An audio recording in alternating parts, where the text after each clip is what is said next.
Hi, everyone, and welcome to another episode of the WA Running Podcast as we record on Monday, the 9th of June, 2025.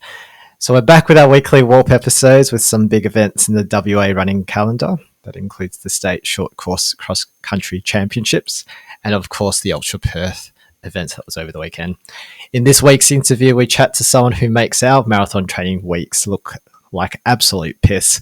The formidable weapon in Aaron Young, as we chat about his stellar 2025 so far with an FKT and back-to-back 300 and 250 miler races in the US. Across my screen is someone who spent the rest of his Sunday after going on a 40k long run tiling his bathroom. Chris, the Run Daddy Shaw. How are you, mate? I'm very good, Simon. I was considering doing an accent then, but I decided not to. Very good, very good. I didn't want to pull out the censor this week. It's been a long record so far, so no, very good, wise decision. How's the last couple of weeks been, mate? Yeah, it feels like forever since we've done this, you and I, just the two of us. But no, it's been good. A couple of really good weeks of training and a lot of tiling. So yeah, it's I'm glad to be back. Yeah, so I would say we're in the peak marathon build now as we lead into Gold Coast, and as I look at my countdown, we are 27 days to go. So how has the last 2 weeks been in terms of, I guess, what theoretically would be your peak weeks of training? Yeah, well, I mean, it's just been back to back to back biggest weeks ever. The last because I think last time we spoke, it was a down week of 130 Ks, right? Yeah, correct. So I think I did 135 Ks that week, and then I followed it up with 100. And I think I got close to 140. I got close to 150 last week, and everybody was tempting me to go and run another extra 800 meters or something, which I declined to do. But I think you had gone out and run an extra 200 to get your 130.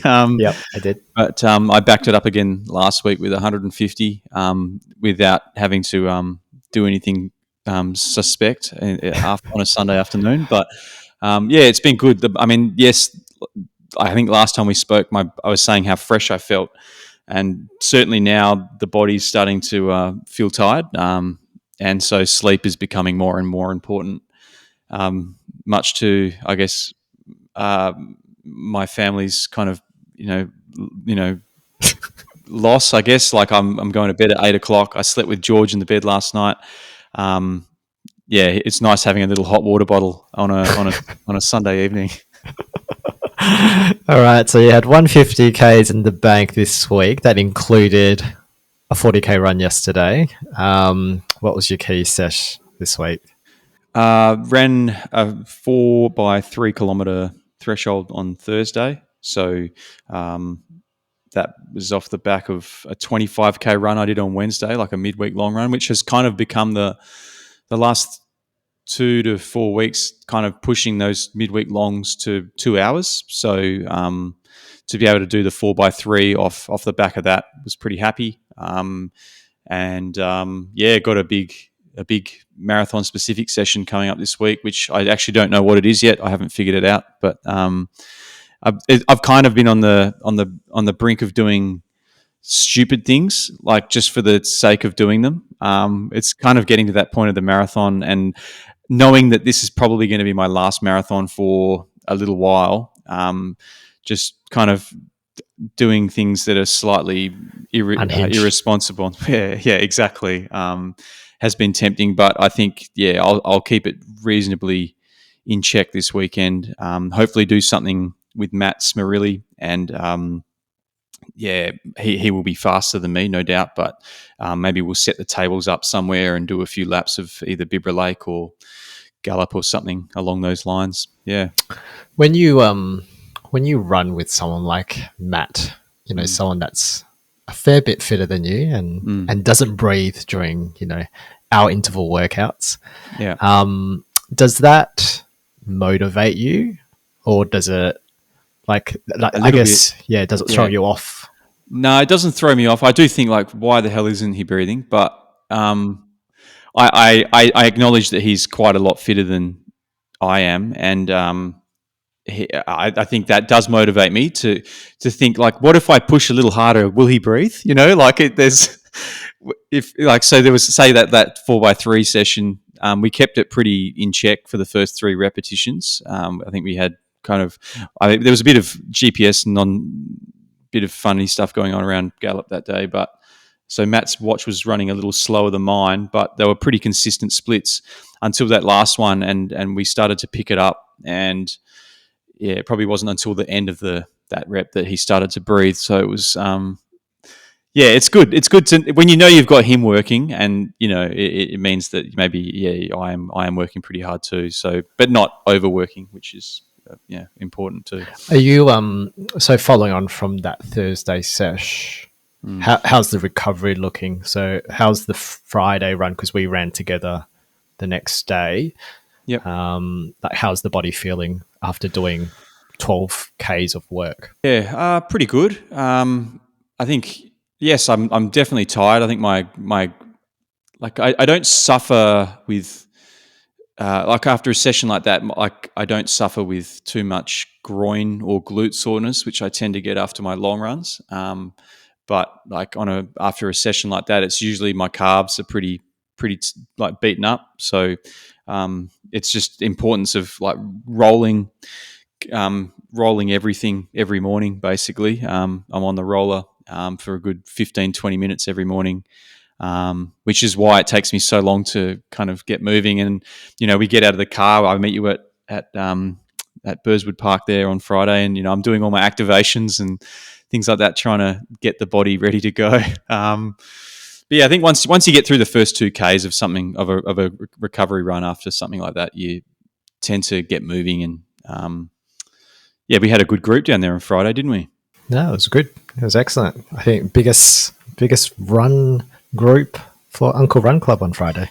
I think so, yeah. I mean, we didn't actually have the head uncle there, unfortunately, in Ordwin, but it was good to see a couple of the guys from Let's Cook running team who are in their 20s turn up to a 5:30 run. A 5:30 run, exactly. So yeah, no, that's great. How about your sessions this week, mate, or last week? How have you been the last couple of weeks? Some big ones on the cards from memory. Yeah, no, it's last week was 1:30, and the week gone by was 1:37. So proud of squeezing all those sessions and runs in.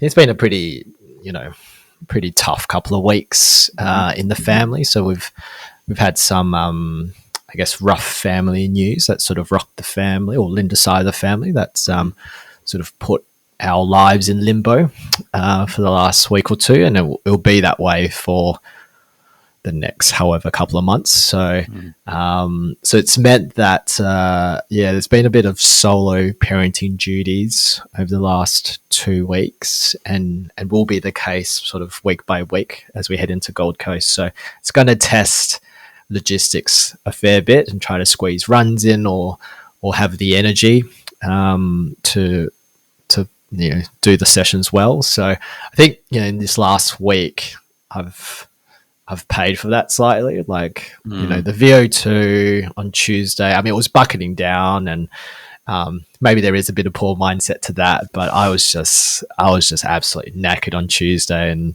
I kind of pulled the pin of that workout very quickly. And then Thursday, I was just feeling completely fucked. I forgot what my session was. I think it was like 6x4 or something, wasn't it? Oh no, it's the weird one that teed up 1.3 Ks, yeah. And I think I decided to go out with you guys at 3:45s, and even that, within the first 500 meters, I was ready to give up. Like, I was just so tired and sore and fatigued. So that ended up being a very rough workout. But then Saturday was perfect. So that was a 3x5K with a 2-minute jog.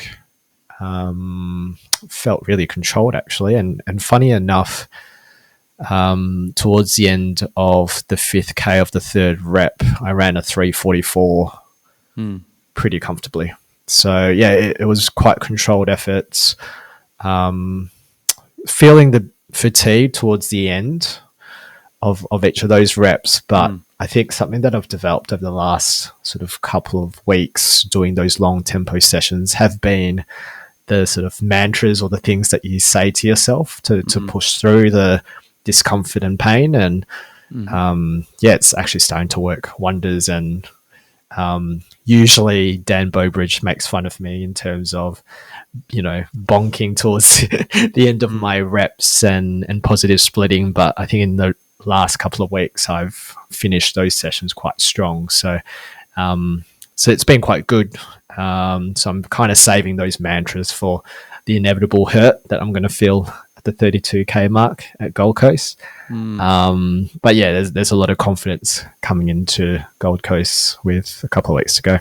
Yeah, for sure. And I mean, you missed our record last week with Rosie, Lauren, and Carlos. But you've had some big news in the week from Tina as to what your expectations are or what your potential is for Gold Coast. Do you want to share that with everyone? Yeah, probably not. I will. I'll save that for episode 3. Okay. I will continue to be a sandbagger. I think the goal is still sub 3. I think Tina thinks that I can go well below sub 3.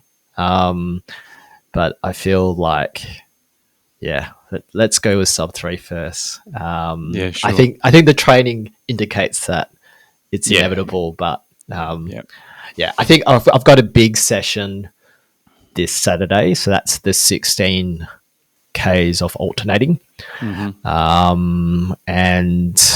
Tina's got that set at 3:45 for the 1K, and then following it up with a 4:05 second K, and alternating that over the course of 16 Ks. So after this Saturday, we'll see how cocky I get in the next record. Yeah, exactly. And what are your other 2 sessions coming up this week? Something stupid. I think the VO2s are like, from memory, like 25 by 1 minute reps or something. Or oh no, that doesn't seem right. It's something silly. I've ignored it completely from memory. I'll find out in the morning. It's either like 25 by a minute, or I think I saw 25 by 90 seconds. So oh wow, yeah, right. So they're big chunky ones. I think Thursdays tend to be okay. They're usually a variation of a 6 by 4 minute strength interval. So but yeah, the Tuesdays are spicy, and obviously the Saturday sessions are the important ones in my mind. So my plan sort of going into the last effective peak week is just to tick the boxes now. Concentrate on the Saturday session, but just get through Tuesdays, Thursdays, midweek long run, that sort of thing. Yeah, awesome. Well, I mean, the important thing is going to be, sandbagging, but being able to finish the marathon strong is going to be probably the big goal, right? Because that you'll know that you can continue to push right to the finish. Yeah, I've never done a negative split marathon, so it'll be interesting to see how that feels if I can pull that off. Yeah, well, no doubt. I'm looking forward to it. Let's get into some results, mate. We had a few things go on over the weekend. There was probably a few things that have gone over the last couple of weeks, actually, but we won't cover everything because it's old news by now. But over the weekend, we did have the state short course cross country championships down at Burswood there. Now, that's a 4-kilometre course, and we'll just quickly run through. We had the under 20s. We had Coco Smagiassi in 13:19:56, which, would you believe, was faster than the open race for the women. We had Jonah Hanakiri taking out the men's there in 11:54:36. And then in the open race, we had Hannah Doyle from BM Running taking out the women's in 13:21:62, and then Luke Bate finishing in 11:40:70 for the men's. So, that's pretty wild to be running that fast over grass and other garbage, I presume. Yeah. Inside that, it was on the Saturday, so it would have been perfect conditions. True. I'm rolling an ankle. Oh, 100%. Yeah, no, not you won't. You won't. I can say it right now on this podcast. You'll never see me do cross country. Definitely. Ditto. All right, let's move on to Ultra Perth. So that was also on Saturday, the 7th of June. We'll start with the half marathon. So in the women's race, we had Rachel Smith taking out the win in 1 hour, 23 and 18 seconds. Now, Rachel came second, I think, at HBF in the 12K. So she's backed it up there with the win. In second place, we had Loz French coming second in 1 hour, 23, 36 seconds. So we were probably wondering before this race whether or not she'd make it 3 wins in 4 weeks. But I think what she ended up doing was, a marathon-specific workout, but still a very strong effort there from Loz there. And then in third place is Lauren Ramsden in 1 hour, 24 and 9 seconds. And Lauren sort of backed that up from winning the HBF 12K. In the men's, we had Luke Burrows, I'm going to say, doing a steady run in 1 hour, 22 and 20 seconds. Head chef Carlos Aquino coming second in 1 hour, 22 minutes and 24 seconds. So pretty close there. So probably two workouts from the 2 guys there. And coming third is Kotaro Nihai in 1 hour, 23 and 4 seconds. I guess the thing to remember about that men's race is I think they ran an extra 2.6 kilometres, if I'm not mistaken. Yeah, I think the lot of them ran some extra distance there, which is, classic ultra half marathon, I would say. Yeah. A bit of extra distance. I think probably missing the turn where a marshal was meant to be, but thankfully probably some training runs from these guys in the lead up to some big events there. Yeah. We'll move on to the 50K. So we'll start with the men's. Coming first is Professor Dean Menzies in a ridiculous time of 2 hours, 55 minutes and 37 seconds. Are you going to run that at Gold Coast? Yeah, it's pretty demoralizing to know that he's running an extra 8Ks.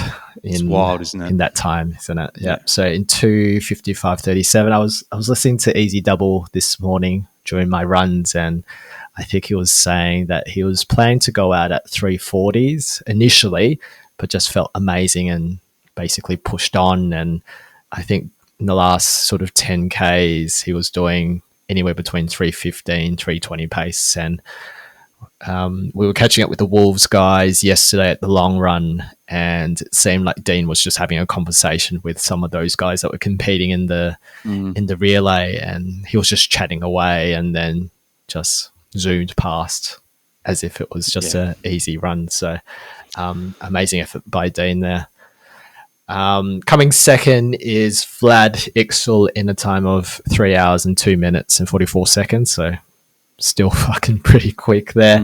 And then Sean Hall coming third in 3 hours and 7 minutes and 52 seconds.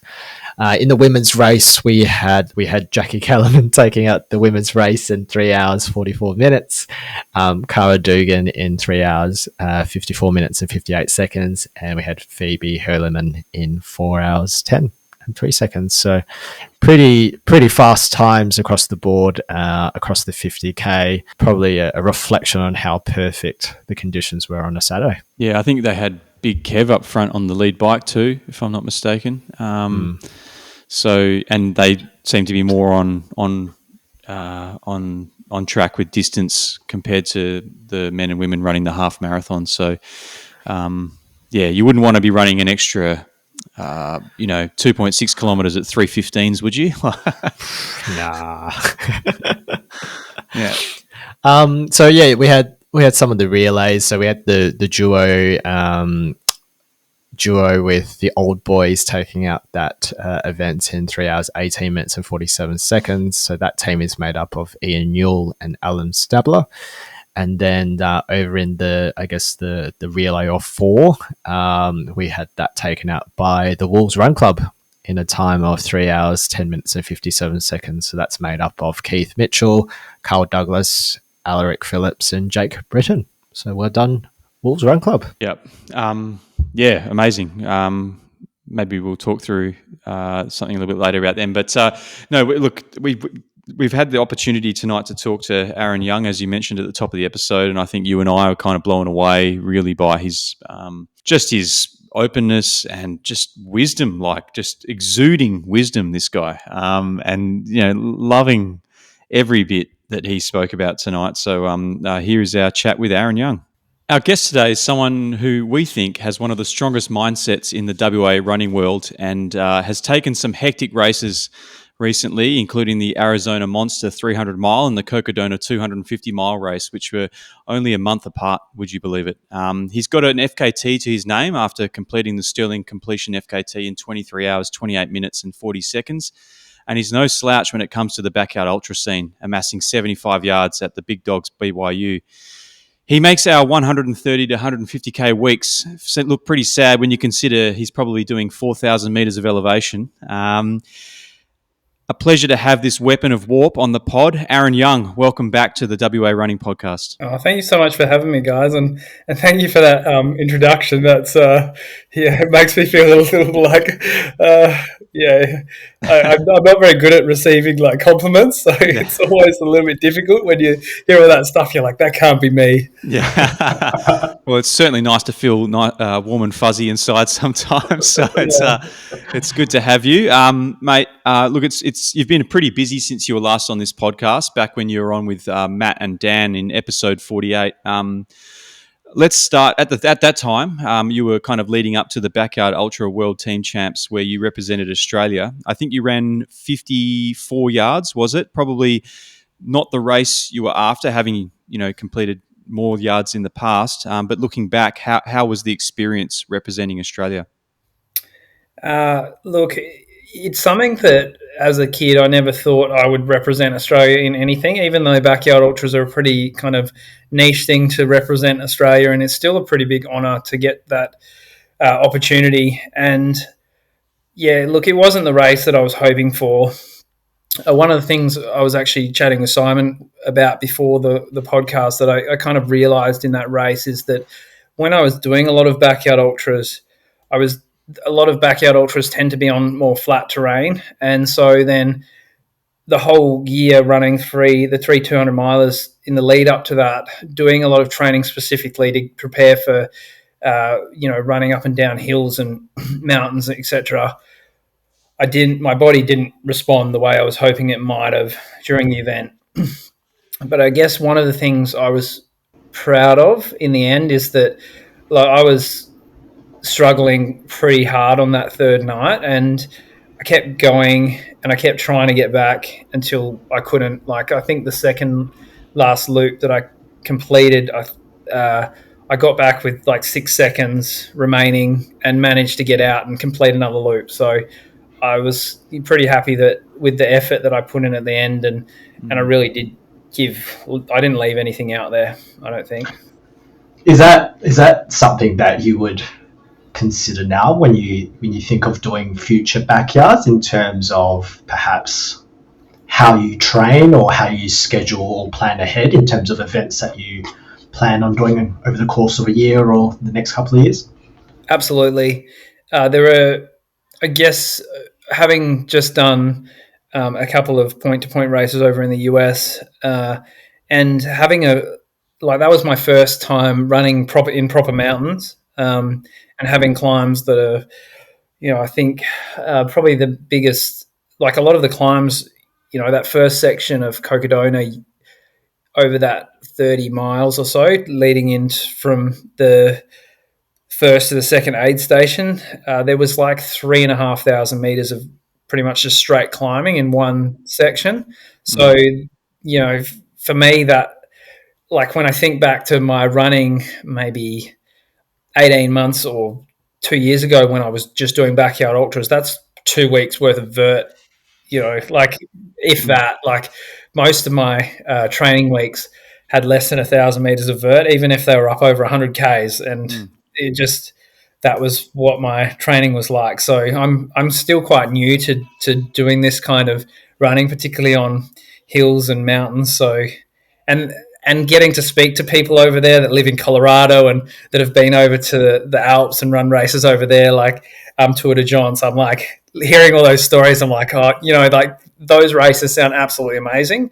But some of them, I think that I probably would like to continue just building my capacity to run up and down hills for another year or two before I try to take on some of those, larger mountainous races. Sure. So I guess just on why is it, do you think, that running those 3 point-to-point races last year didn't translate to the backyard? I mean, obviously, people will always say hills pay the bills, but potentially,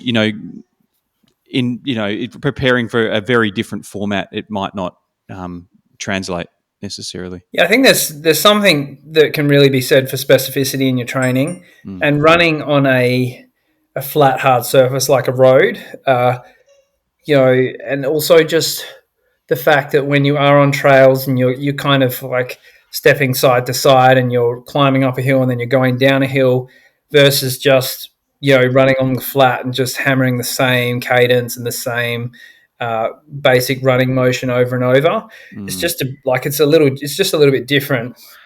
And I just noticed that some of the issues that I'd never had before surfaced quite quickly throughout the race, and then it was just a matter of just managing the soreness throughout the race and just trying to keep muscles and joints and everything moving to a point where I could just keep finishing the loops. And I also had a couple of little niggles going into that last race that I managed to roll my ankle like about 3 or 4 weeks before it, and I had a grade 2 tear in one of the ligaments on my right ankle, so it wasn't quite 100%. And I guess my training in the lead up to that was a little bit stunted. So in the third of the 200 milers, I managed to fall over, and I tore delaminated the cartilage off 2 of my ribs. So it was something that it's very different to breaking a rib, because I have broken ribs before, which is much more of a sharp pain in a specific location, but it did make it difficult to breathe in fully for a couple of weeks, and so it did change the way that I trained in the lead up to that event as well, and just, I don't know, made it a bit more uncomfortable. But I guess it's these are not excuses, but there are also factors that played into it. For sure. Yeah, excellent. I mean, since then, like we said at the start, a very busy calendar already in 2025. And at the beginning of the year, you were on a quest to do a FKT, the Stirling Completion. FKT, incorporating all the peaks of Stirling Ranges. It's 110 k's in distance and has around 5,500 meters of elevation gain. Some wet and wild conditions, I think you said in the recap in the first half, and then it followed on with hot and humid conditions in the second half. So it seemed like you had all the elements there. How was that sort of the prep and the experience of taking on a challenge like the FKT there? So the mindset that I had when I went into it was a chance to just get prepared for the 2 races over in the US. So it wasn't like an event where I did a taper for it or anything like that. I learned that particularly the ridge walk, I spent there was probably a good 2 hours that I spent where I climbed peaks that I didn't need to climb, and spent a lot of time on my butt. It was quite slippery and quite wet, and there was a lot of times where and there was one time I took a wrong turn and I ended up just on the edge of this cliff, and I was like, oh no, this is not the right way, definitely not the right way. So, and it was quite slippery, so I was like, okay, just calm down, let's get off this cliff for a minute, because it was a situation where it could have gone pear-shaped pretty easily. So look, I learned a lot about myself. I'm lucky where I train near my house, Wollongong Regional Park is quite close to me, and we have a lot of hills that are in that kind of 20 to 30% gradient that you can just go out there and run on. But I hadn't done like there was a big difference in the way that, like, there was a lot of like boulder hopping and kind of scrambling up rocks in these that I hadn't really done a lot of before. And so it was a pretty big learning curve in terms of, that I actually probably learned a lot from that I got to take into those races in the US in some of the conditions that are a little, they're a little like more rocky when you're on a steeper gradient for a bit of a longer time. And so, I think the overall experience was that I learned a lot about myself just being out there and being on those hills. And I could definitely see for myself that there's a lot for me to learn, like in terms of the craft of trail running on steep hills. And, I've been fortunate enough when I was over in the US to, I got to go on a couple of, to hang out with Jeff Browning a few times. So for people who don't know Jeff, he's like been, like he's had amazing results in across ultra running for the last 20 years. He's won events like Hard Rock and also on my final descent down Eldon in Cocodona, actually, I ran into Jim Walmsley, who was doing a training run, and he's like running up the hill like 4 times faster than I'm running down the hill. And it was just like cool to watch that and just see how like easily he just seemed to glide up these rocks that were super steep and slippery. And, it was just seeing that was cool. And then he's standing on the side cheering, going, "Come on, guys, keep going." Yeah. So look, I don't think that time overall was like super quick. So I'd imagine there's a lot of runners in Western Australia that I think could beat that time quite easily.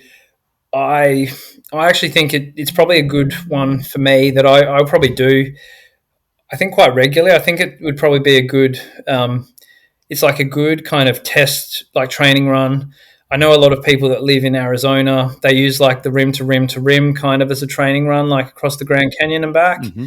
And it seems like that kind of one where it's something you can do in a day, so you're not going into that full sleep deprivation kind of mode, but you really get to give yourself a good test for a decent amount of time. So I'm actually heading down to hike the Ridge Walk with some friends on the weekend and go down there and have a bit of fun. So that's probably a good thing for me to do, and maybe hopefully next time if I run it again, I'll be a bit better with the directions up there. Yeah, hopefully not ending up on the side of any cliffs next time. Yeah, fingers crossed. Yeah, crazy. We've touched on these American races a little. Let's start with the Arizona Monster 300. So you placed 6th there in a time of 4 days, 2 hours, 10 minutes, 26 seconds. How did that race pan out? Like, I mean, training obviously. You mentioned you've done the Sterling FKT in the lead up to that, which as like a training run effectively, because I guess Perth doesn't really offer the same kind of terrain that you might encounter there. Mm-hmm. But tell us about that race and how how you felt your race went for that. Look, that was the race itself. Like, 300 miles is just such a long distance, and it's hard to break that kind of distance down in your head as into blocks. That race, it was difficult from a couple of there was a couple of things that didn't go that well for me, which I'll start with. Like, I didn't sleep very well for the 2 weeks in the lead up to it, and then last year in the 200 milers, I got through those races. The most I slept in any of those 200 milers was like 40 minutes. And so I tried the similar kind of sleep strategy, like, 8 to 10 minute naps and just kind of when I could. And I kind of like started to fall apart on the 3rd night. And then the 4th night, I was like completely on a different planet. Like so my friend John and my girlfriend Emma were bringing me throughout the night. So because of the middle of the night there was lunchtime here in Perth, they were ringing because they knew I was kind of like completely like gone. I was telling them about how I'm running through the Philippines. I was talking about people in suits that I was seeing on the side of the road, and it wasn't like, I've had hallucinations before where my eyes kind of have played tricks on me, and like you see a plan and it looks like something, and then you get close to the plan, you're like, oh, it's just a plan. But this was like a full-on different scenario. And then I'd created this kind of illusion that there was just before the aid station, I was like, I think there's a big mansion up here, and I've heard they've got some expensive cars and that they've got dogs. So if I miss the turn off, I'm a bit worried about the dogs and that they might get me. And it was like, there was other stories as well that I've been told since, but it was just like, I completely lost the plot on the last night and until the sun came up and like things kind of went back to normal. But I've never experienced anything like that in my entire life. So did your partner Emma record any of that conversations, or is it not to my knowledge? And I'm pretty glad that none of that's on record. And also, so in the 300 miles, there was 19 aid stations, and there was only like 6 or 7 that you were able to have crew at. So it was kind of my first time doing a race like this where I didn't have access to crew throughout, and in a way there was like a lot more self-supported aspect to it. So I wasted a lot of time at aid stations. Like some of my aid station stops, even like I didn't sleep or anything, and they were still like 45 minutes.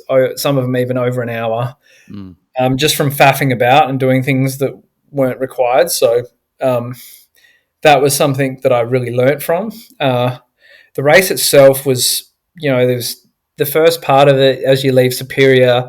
You're running through like all these red rock kind of canyons. It was really beautiful that first day. About 100 miles in, you get to Mount Lemon. So we had a little bit of rain as we were at the bottom of Mount Lemon, and then by the time we got to the top, like it was all snow and ice, and so it was the middle of the night. It was the coldest conditions that I've run in, and that was something I really struggled with because I kind of sat down like I normally would at an aid station. I just got really cold. So that it took the aid station crew a little while to like get me warm enough to get going again. And then you kind of go through Tucson and then out into the desert after that for the remainder of the run. So like being out in the desert, particularly some of those last sections were quite long, and so like some of them were like 35 Ks, like. So you're being out there by yourself for 8 hours or so, and being tired it's like there's an element of solitude that you kind of have to be pretty comfortable with doing these kind of races. Yeah. I actually really enjoyed the challenge of it as much as it didn't quite go the way I wanted it to go when I got to the race. Having to really work through that, particularly that last night, that was. I felt like that was probably my biggest sense of accomplishment, having to like actually having kept going through that whole thing. And look, some of the parts of it really worked well. So my nutrition, I've been working with Gabby from Intense Eat Fit for the last just over 12 months now. And that was one thing at that race that went pretty much flawlessly the entire time. I was kind of somewhere between 90 and 100 grams of carbs an hour was kind of roughly what I was my intake throughout the whole race, and that went really well the whole time. So that's something that it's good that I can really take that to the bank in the last few races that I've done. It's something it's been consistently getting better and working really well. And a lot of the kit that I've been using, I've been lucky. I've been running in La Sportiva shoes for a while, and since I've started using them, I've not had any problems with blisters or anything like that in these longer races. So I guess I feel like I'm lucky that I've found something that for me works really well, which it takes. I remember my first couple of backyard ultras, like I had a whole toe would just be a complete blister. And a lot of that's just learning how to take care of my feet, but having some help and getting some good gear has really made a difference too. So, you finished the Arizona Monster 300, and then you back it up with the Cocodona 250.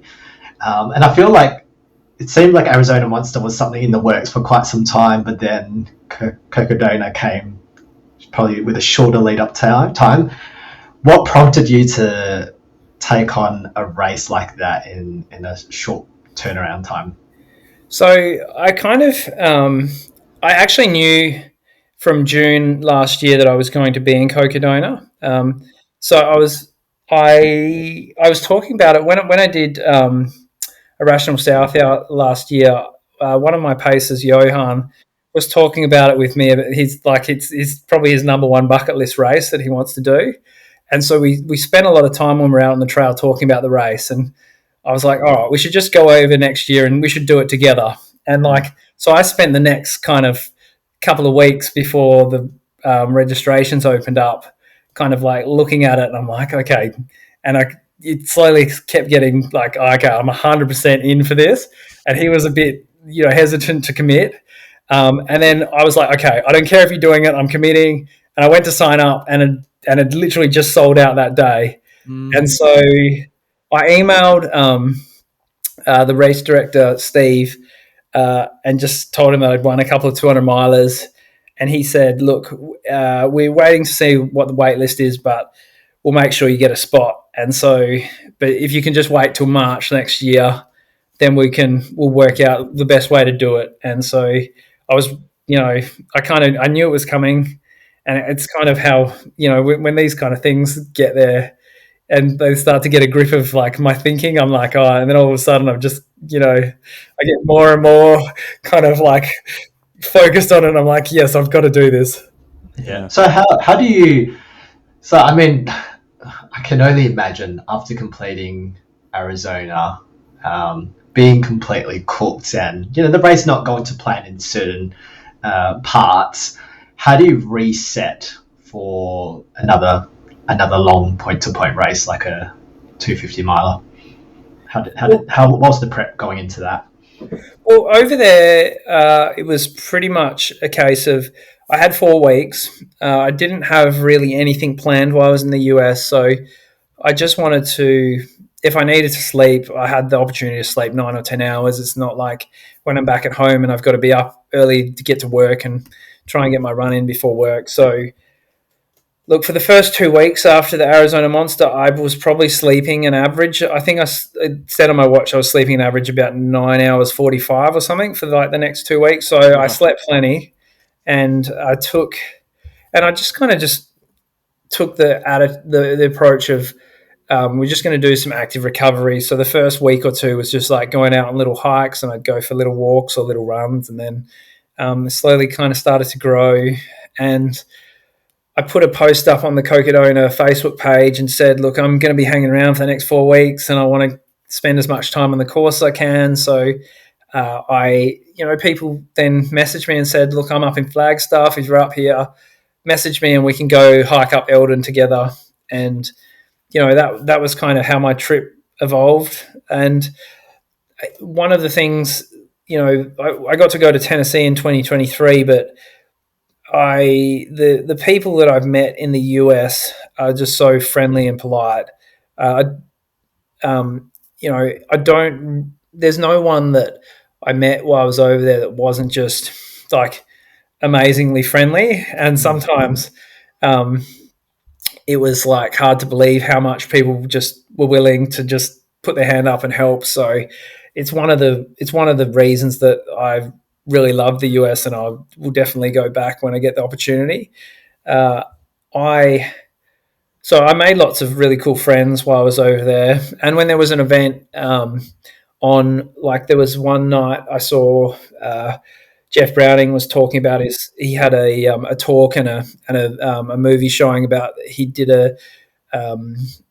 attempted the Colorado Trail FKT. So I just went there, and then I was just sitting there, and then I heard someone say Cocodona. I was like, are you running in the event? And, out of that ended up Aaron, who I met out of that event, we ended up going on a number of different runs and hikes over the next couple of weeks, and just kind of chucked myself into the community a bit, and tried to meet people as much as I could. Yeah, nice. I mean, you can certainly tell why American trail running is so successful, or trail runners out of America are so successful, because the stoke level for like getting out there and like these incredible landscapes, and just like you can tell by the crowds, the support, the brands that get behind these races. There's like a lot of people out there keen to, really push the limits. Yeah, and also there's really some great ambassadors for the sport. Like when we got to the start of the like to sign up, like where you go and collect your bib and everything for Cocodona, like the line to have a photo with Courtney was like 4 or 5 times longer than the line to go and collect your bib. Like it was, I was like, is this the line to collect your bib? No, we're here waiting to speak to Courtney. And like, it was the same thing when Andy Glaze came over the finish line at Cocodona. Like he'd just run for 100 hours, but he probably spent 45 minutes just people coming up and saying, can I have a photo? And he'd have a chat with them, and he'd take the time to actually, find out a little bit about them. And he was exactly the same person in real life as he portrays himself on social media. And I think there was no one that I met that wasn't like that. Like Dan, who was the winner of Cocodona, he was out the day after on a run as I was kind of running in at the end of my race. And he was like out with all his crew, and there was like 30 of them and like all these people following, and he just came and followed me in for like 500 meters and ran with me and gave me a fist bump. And, like it was just cool. Everyone was just super friendly. Yeah, that's incredible. And I guess, Simon and I coming back from a road running background, I mean, neither of us having completed any races over there, but you can tell from just social media or through YouTube or whatever that there is this enormous following for all forms of athletics, trail running, road running, whatever. So it's awesome to see, and can't wait to do it myself one day. Of those two races, have you got any ones on the bucket list at the moment? Anything you're looking at? Anything that you're willing to reveal to Maddie as she listens to this? No, certainly not. This. I mean, I do watch a lot of YouTube, probably more than I should, and following the stories of some of these runners, whether they be trail runners or road runners, is just so inspiring, and makes you want to go out and do it yourself. So it's no wonder that you have these experiences when you're over there. It's clear that America is just like in the movies, is just like it is in real life. Like everyone's just really keen and friendly. So of those two races, was there anything that stood out to you that was like, oh, holy shit, like this is not at all what I expected it to be? Or did one of them exceed your expectations? I immediately, as soon as I finished Cocodona, I want to go back to it. So I'm like, Jamil was very like, when I was speaking with him after the race, he was like, I don't want this to be a lottery, but given that it sold out in like 15 minutes this year, and I think Ultra sign up crashed because of the amount of people trying to get in, I imagine it might become a lottery, if not next year, probably not too far down the track. So if I can get back into Run Cocodona again, I would love to. The atmosphere as we took off down the race, like there was hundreds of people there.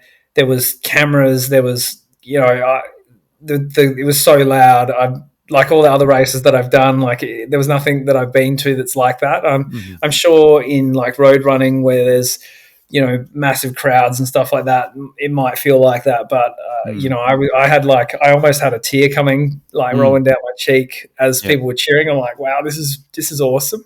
Yeah.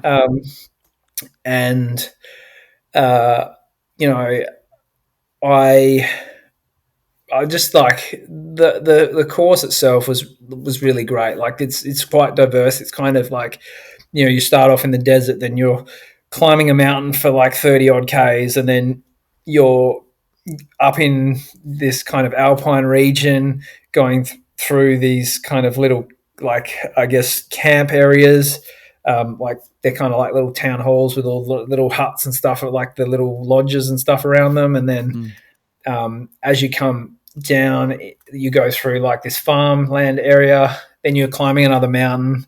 And then Sedona's this beautiful red rock area. I did a lot of that at night time, but I'd managed to spend a bit of time there during my time over in the US, and it's very similar to like what you see of the Grand Canyon, or those kind of beautiful red rock kind of areas. And the Hangover Trail that you climb up now is like, there are parts of it where you're just scrambling up the face of a rock, and it's probably like 50 degrees like gradient. So it is kind of, it's definitely hands and knees and that kind of stuff going up at it. And then actually towards the end, other than the last like kind of little climb and descent over Eldon, probably from about 80 miles out, it's all pretty runnable.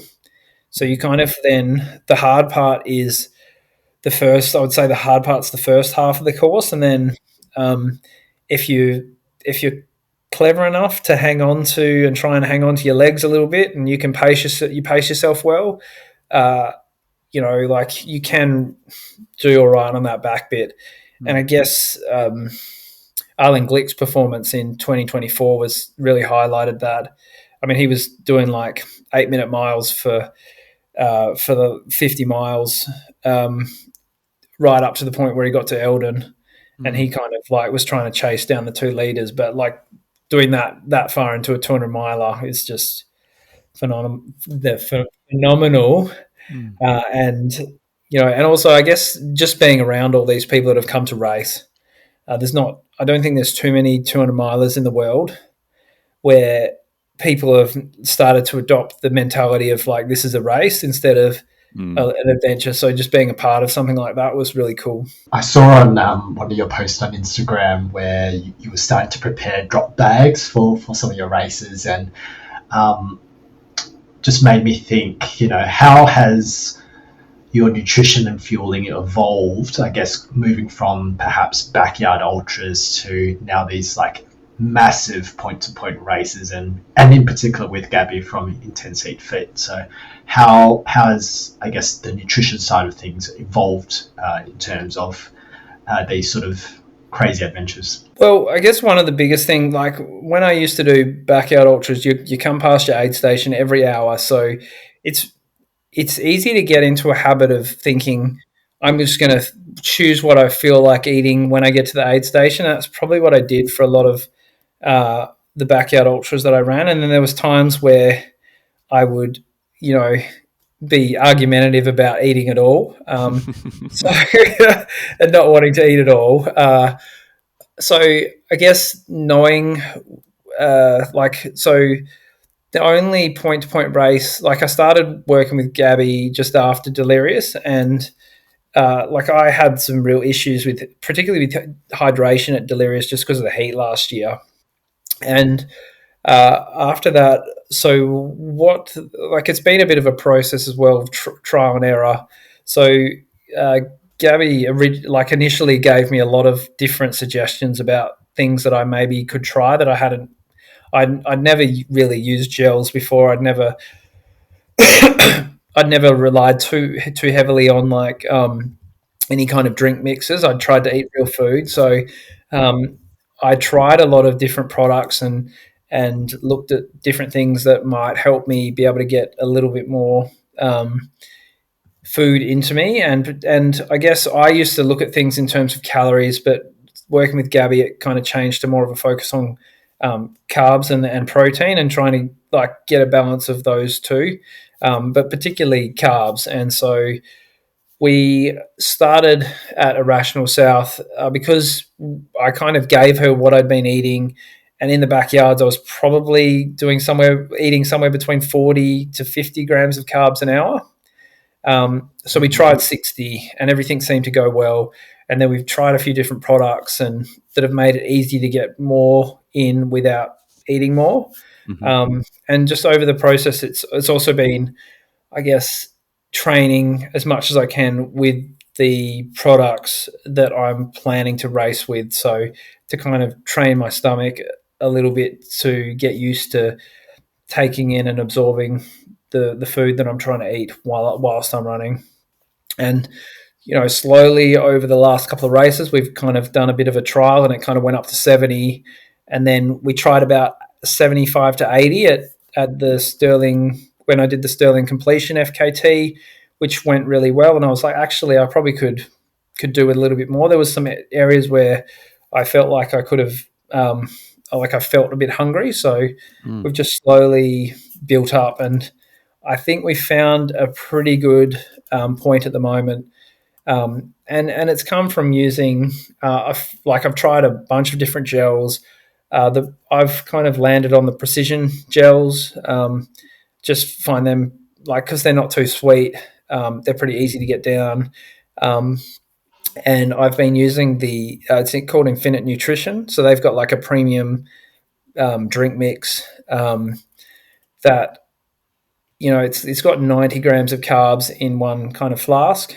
It is like it's on the pricier end of things, but with all the money you invest to go and do like a race in the US, I worked out that trip probably cost me over $20,000 by the time I have flights and events and hiring a camper and everything else that went with it. Like spending a little bit of money to have the best product that works well for me seems like, at the moment, the best thing to do. So that's kind of and then and using some like the gels and the drink mix, and then I tend to set my alarm during a race, and I'll eat, my watch will go off every half an hour. So I'll eat something and I'll drink probably a quarter of my flask, and then I just use my reservoir just as if I feel thirsty, that's just full of water. So I'll kind of use that just to keep myself hydrated.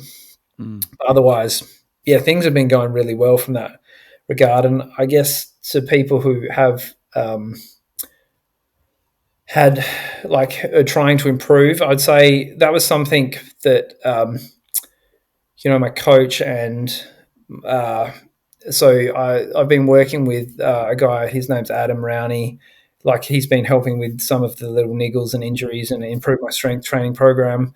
And that was something he said to me maybe about a year or two ago. He's like, probably the biggest bang for buck that you're going to get at this point, given you've been training for 3 or 4 years, is to start to nail your nutrition, because that seems to be something that you're not really focused on. So having Gabby there to help me has really helped, that process along quite quickly, which, and it's definitely made a difference to the amount of energy that I have when I'm doing these kind of runs. There's not been as many of those kind of low spots, I would say, that I used to get, where I'd have an hour or two where I just feel like absolute crap. I mean, obviously when you're 4 days without sleep, you're not going to feel amazing, but at least I've still got energy to keep moving forward.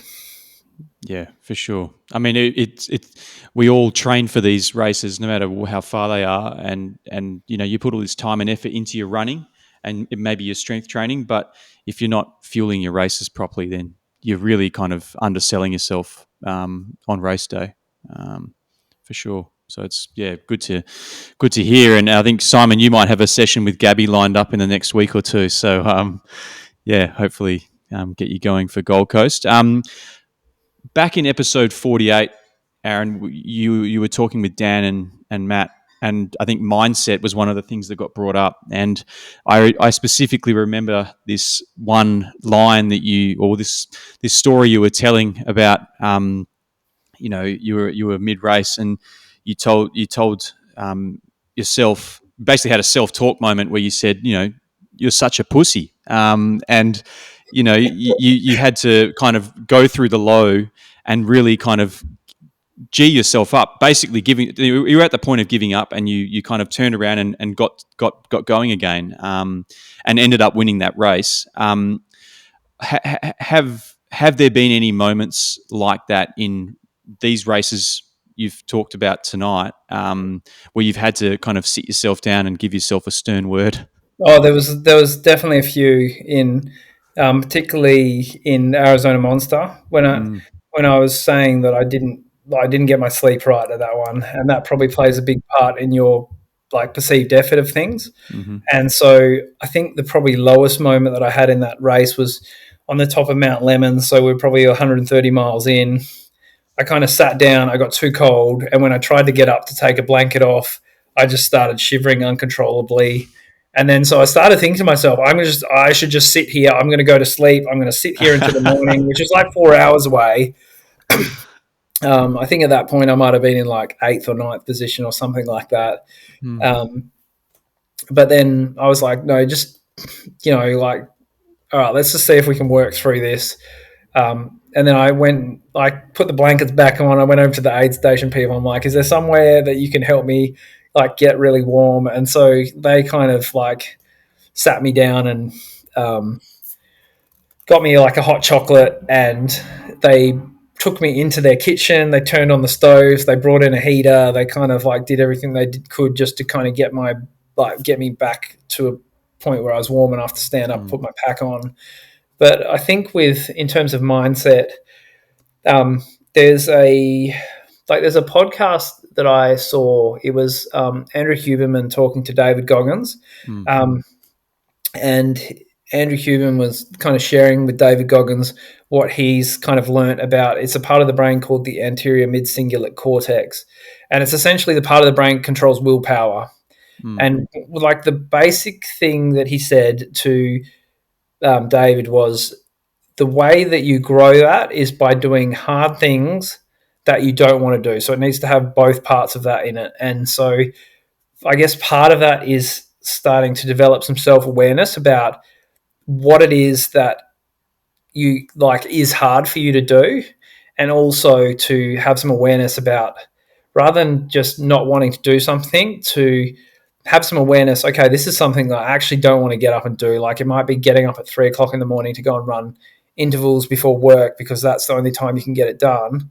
But that is like, mental training doesn't have to necessarily be this extra amount of time that you spend, but bringing some awareness to it and going, okay, this is something I don't want to do. It's hard.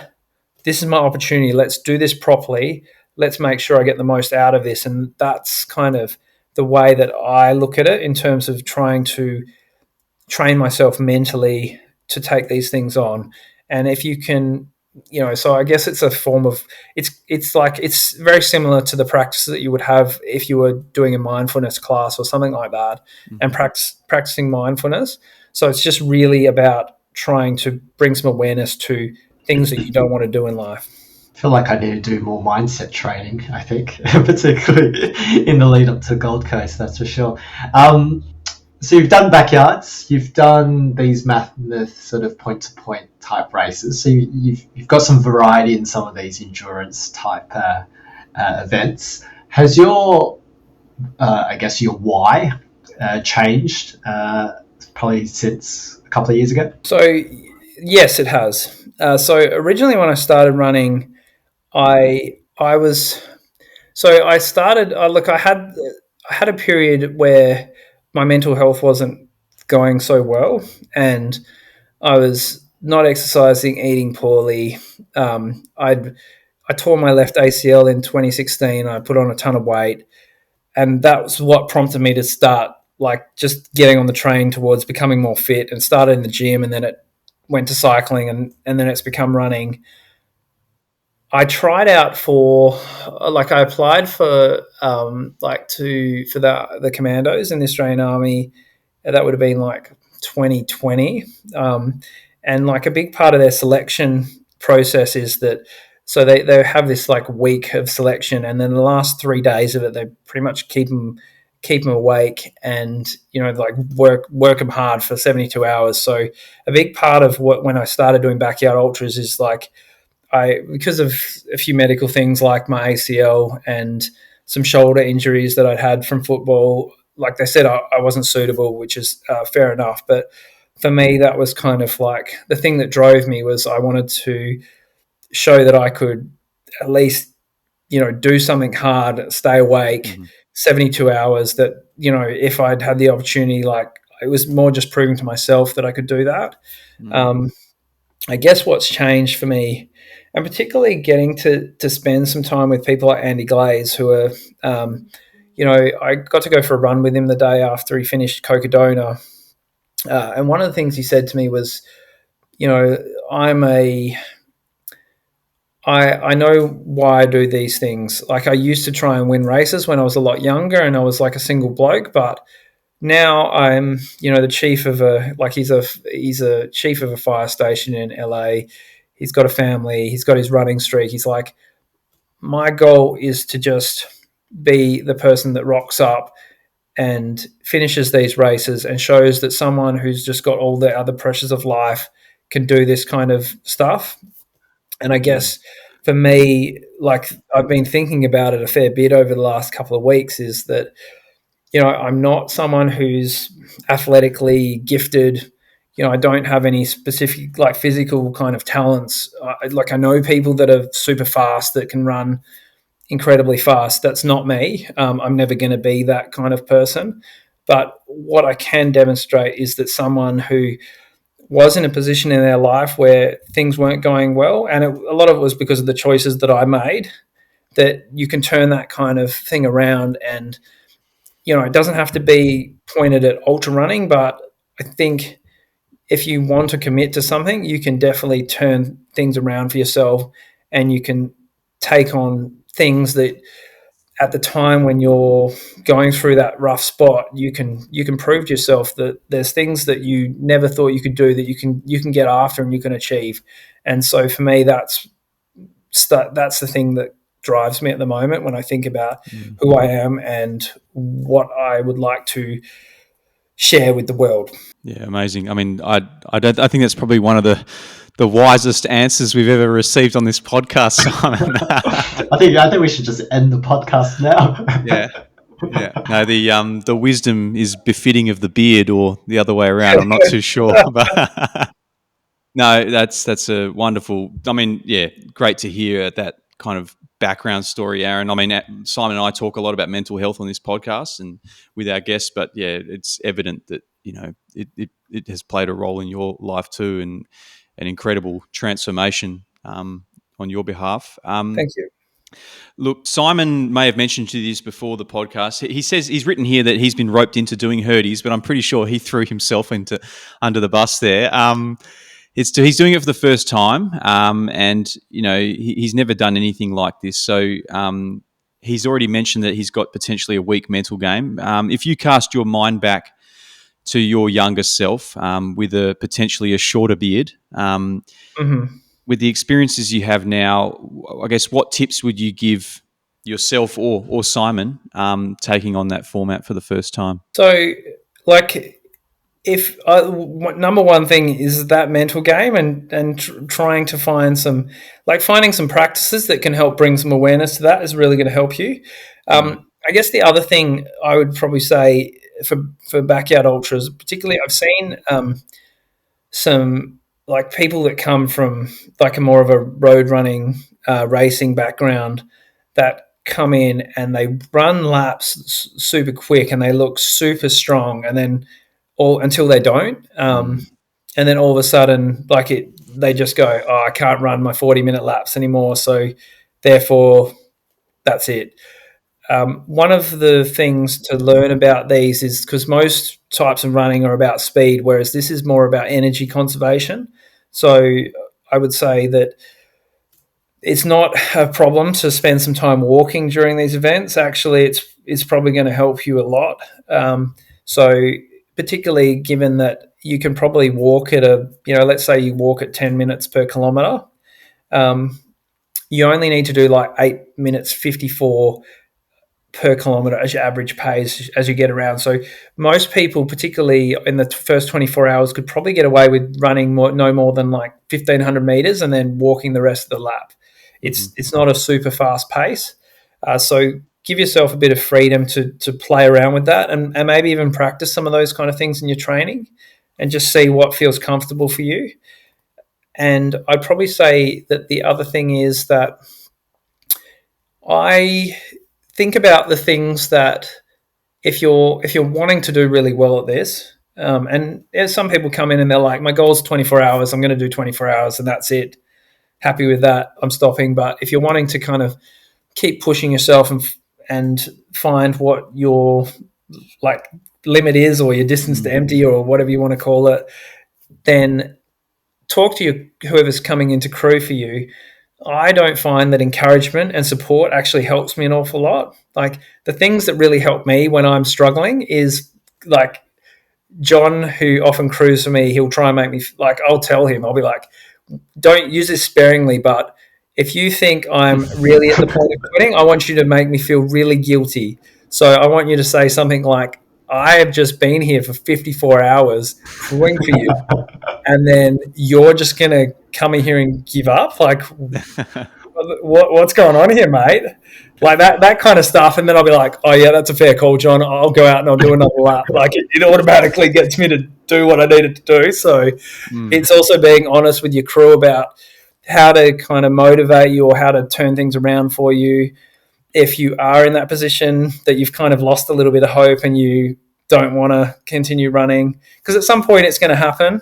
And it's like everything else. The more you go out there and practice kind of trying to turn that thing around mentally, you're going to get better at it. But the first time, and I certainly did it, I probably I was putting on a limp and all sorts of stuff. I got to 24 hours and I was like, that's enough. I'm feeling pretty good about myself. Like, I ran like 4 more loops, but they each got progressively slower. And when I got there, I was limping and I was doing all this other stuff. And when I looked at it afterwards, I'm like, you're such an idiot, mate. You wanted to run further, and then, you're doing all this stuff to convince your crew that it's time to quit. Like, yeah. And we've all done it, except maybe Phil. It's dangerous to be telling Chris this, because Chris is going to be my crew for next year. So it's probably going to be hours of abuse coming my way next year. Well, that's if that motivates you. True. That's going to turn it around. If abusing you is just going to make you go into your shell, then like find something else. Yeah. But yeah, just it's whatever's going to help you. And sometimes it's like laughing as well. Like, But I will take that on notice in terms of what I tell Chris for next year. Yeah. All right. Well, let's end things off with what's next for you. So you've taken, it's been some time since those 2 races. What's next on your plans for this year? So in my next 12 months, I've got 2 FKT attempts planned. So later this year, I'm going to have a go at the Bibbulmun track and see how I'm going to go with that one. I've still got a few things to work out at the moment before I pin down the exact dates, but that's going to be later this year. And then next year, I'm going to have a go at running the Hyson Trail with my friend Johan Bota.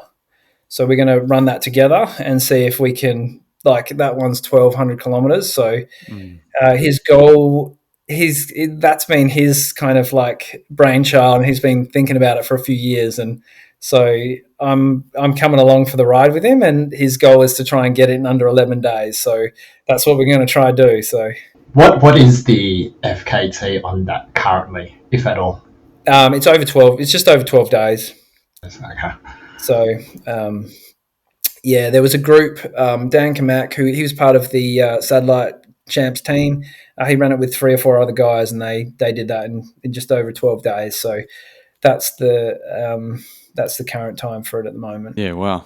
That's exciting. Looking forward to seeing how that goes, Aaron. Look, mate, it's been an absolute pleasure talking to you tonight. You've shared with us a considerable amount of wisdom and, been really kind of open with some of your thoughts. So we really appreciate it. Aaron Young, thank you so much for joining us on the WA Running Podcast. Oh, thanks for having me. It's been great to chat with you, Chris and Simon. Thanks, mate. Thanks again, Aaron. What a chat. Certainly, you need to go and tee up a run with him ahead of Hurdy's, don't you? Yeah, it's probably going to be laps or Ks of him telling me that I shouldn't be a pussy and I should just keep going. But no, an inspirational chat, I reckon. I think some of my reactions as he was speaking during the interview tonight just sort of blew me away, and I think there's a couple of nuggets there that I think I'm going to just save into the pockets of my brain. I think I think I think even listening to some of his other podcast interviews, I think it's just, how he trains his mindset and how he pushes himself to do hard things. It's pretty remarkable to have, I guess, the awareness, but also to work on that facet of your game, which, when you're playing with the ultra stuff, that's such a big component, more than the physical ability to run those distances. So pretty inspirational shit. Yeah, I mean, and he broke it down in as simple as like just getting up every day at 4 o'clock, and making that a routine, or whatever it might be. Some days you might like, I'm sleeping today, But if you're getting up and doing it every day, that is a hard thing, right? So those little things add up, and then you might be running your race, and you remember like, yeah, this sucks right now, but like, I got up every day for 4 months at 4 a.m. Like, I can do this. It's totally inspirational. Just breaking it down to something as simple as that. But awesome stuff.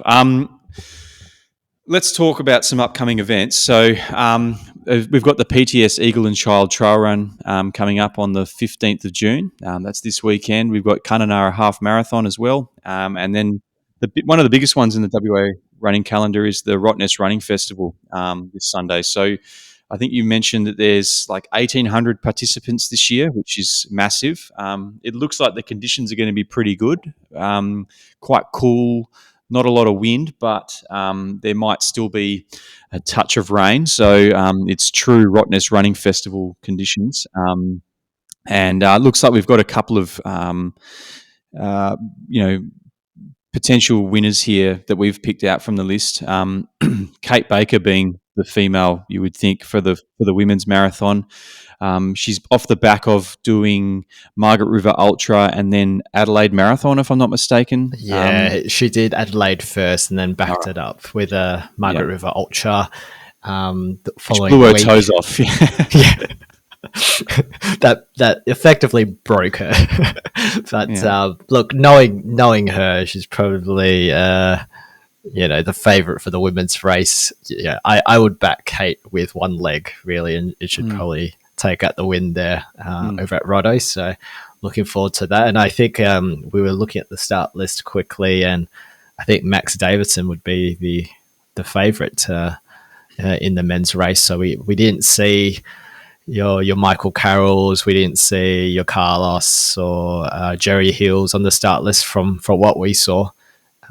So yeah, Max Davison looks to be the favourite there. He did run 3 hours 18 at last year's events, but he backed it up at Perth Running Festival, running I think sub 250 or 248 something. So I think he's probably on for a massive PB. I actually did see Max Davidson running at the front runner sesh over the weekend, and just looking very, very good there. So probably expecting some big things this weekend. Yeah, big time. And Coach Matt Maguire, I think, has given us the inside scoop on Max. So looking forward to some big things from him. And yeah, sure, Kate's going to get the three-peat. Let's do it. Yeah. Definitely. We've got the Cape to Cape Ultra Marathon. That's the week after, which is the weekend of the 21st of June to the 22nd of June.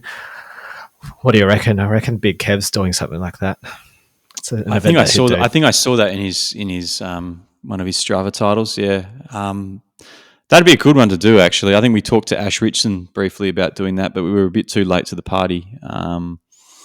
And obviously, we've got Gold Coast coming up in a couple of weeks. So doing potentially a 100K race is probably not the best preparation for something like that. You were just speaking maybe 10 minutes ago about doing something unhinged. That is truly unhinged behaviour. Yeah, that would have to be absolutely mental. Yeah.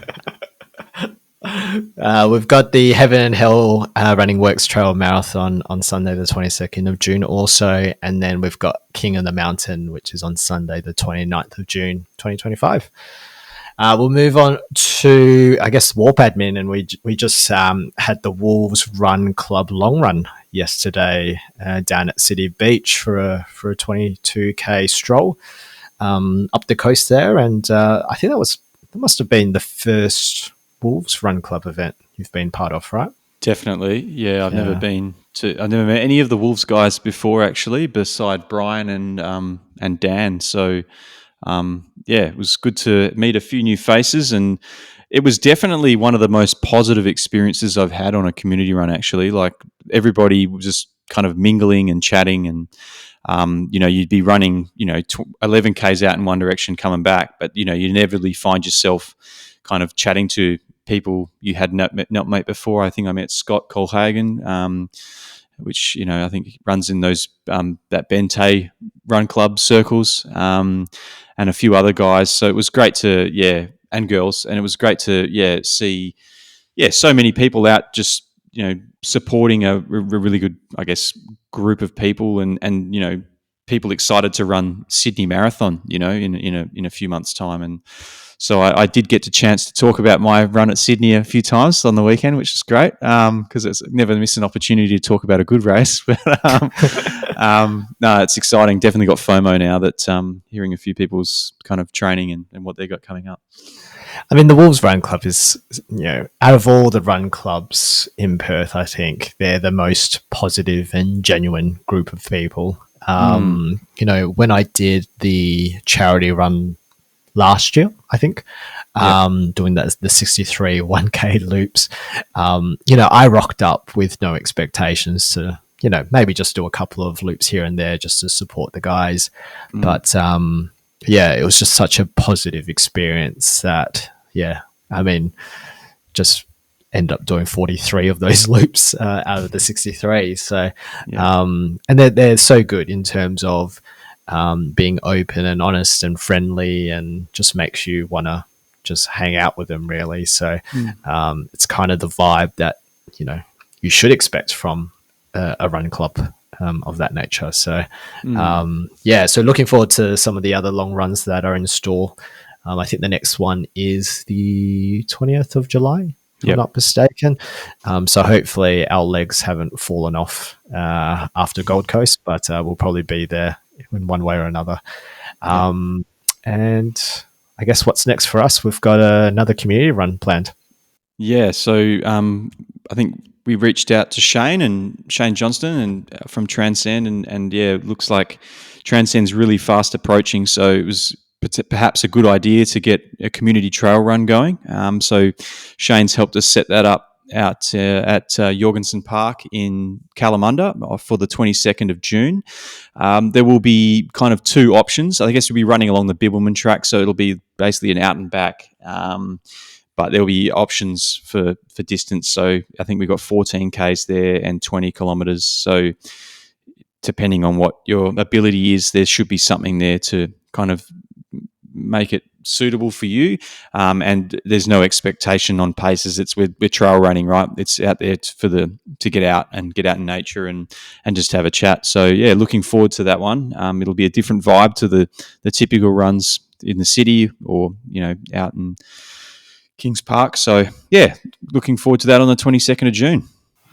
Probably be my first trail run for the year, so it'd be good to get one trail run before Transcend. Yeah, you might need it.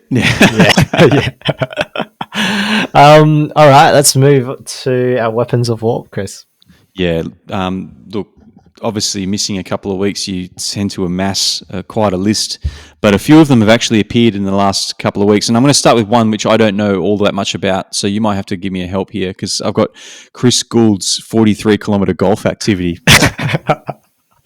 He went on looked like a, I don't know. It was just, I'm gonna guess he played a bit of golf, and then he drove home, and it's still registered as a golf activity. So must be a hell of a drive there, Chris. But no, it's I think it's still on Strava. So no, kudos to you, Chris.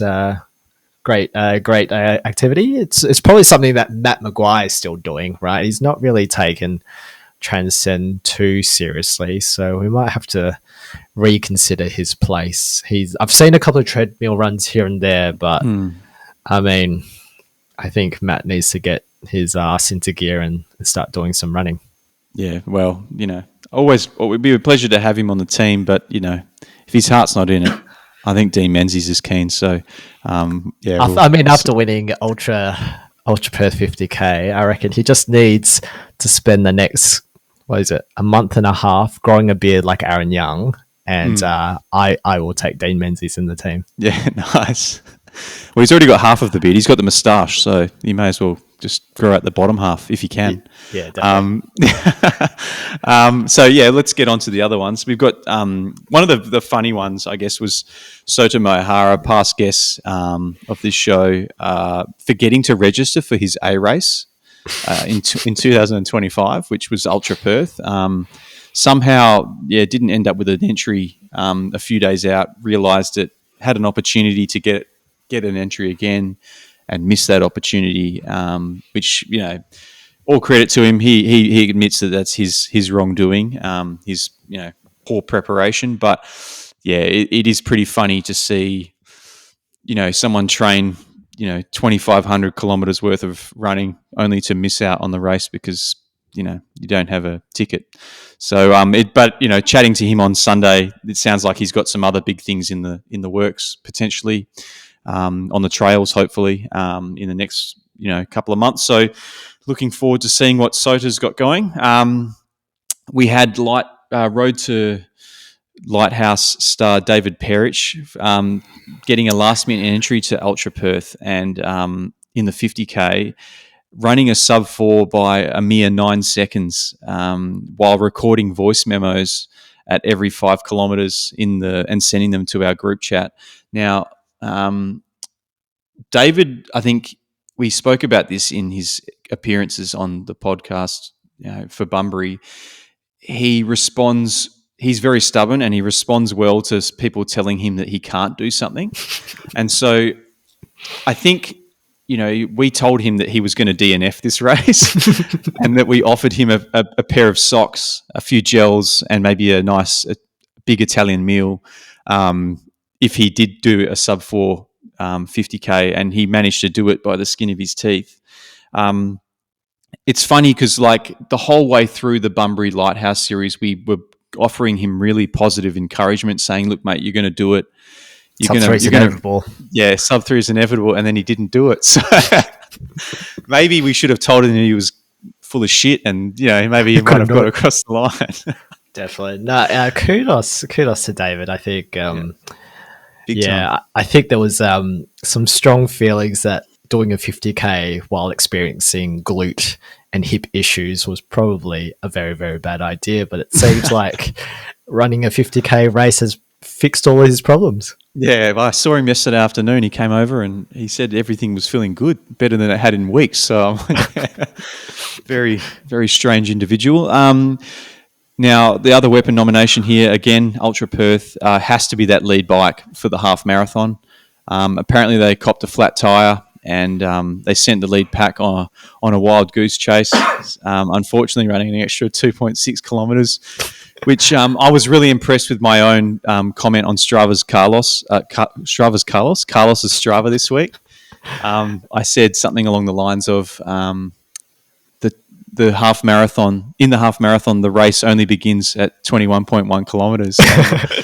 I got a great number of likes for that, and I took very great chuffed pleasure about that. Yeah, took great pleasure in that.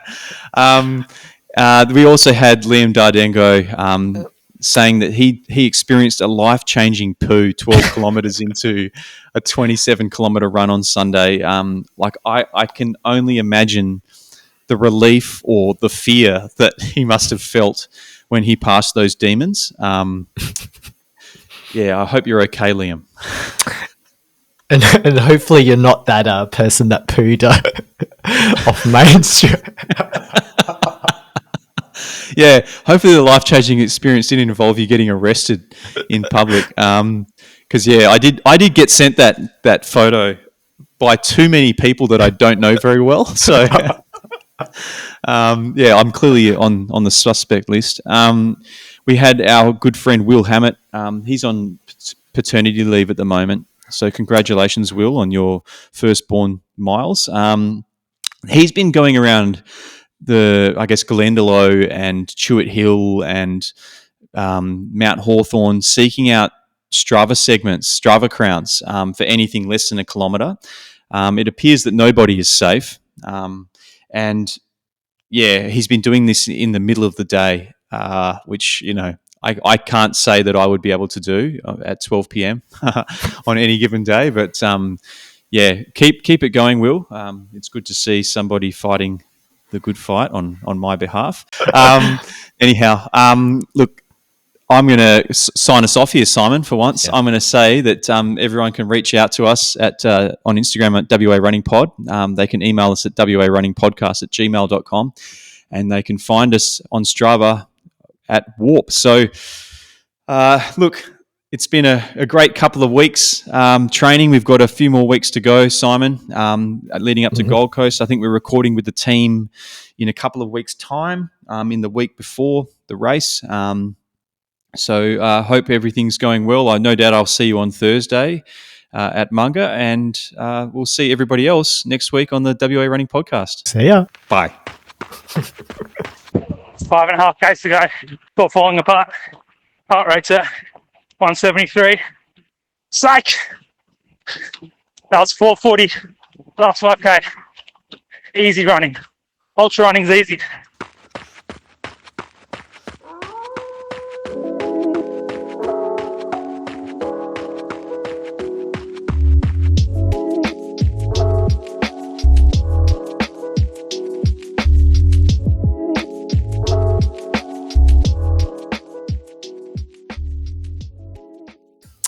It's a longie.